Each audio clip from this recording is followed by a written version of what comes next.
মাধ্যমিকের গণ্ডি পেরোতেই মা বাবা শুরু হয়ে যায় রেষারেষি।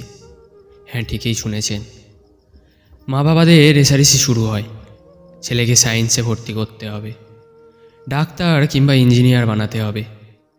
একবারও কিন্তু জানতে চাওয়া হয় না ছেলে কিংবা মেয়ের কী ইচ্ছা, সে কি হতে চায়, কি নিয়ে পড়তে চায়, তার মধ্যে কী প্রতিভা রয়েছে। সে তো একজন ভালো খেলোয়াড় হতে পারে, একজন ভালো পেন্টারও হতে পারে, কিংবা একজন ভালো গায়িকাও হতে পারে। না, তাদের সেসব প্রতিভাকে চাপা দিয়ে সোসাইটির বাকিদেরকে টক্কর দিতে ছেলেকে ইঞ্জিনিয়ারিং কিংবা ডাক্তারি পড়ানোর চক্করে তাদের মনের মধ্যে চাপ সৃষ্টি করে দিচ্ছে। এতে নিজেরা জিততে গিয়ে অপরদিকে সন্তানের পরোক্ষভাবে ক্ষতিই করছে। সে হয় ডিপ্রেশনে চলে যাচ্ছে, নতুবা ভালো রেজাল্ট না করতে পেরে ওখানেই থমকে যাচ্ছে।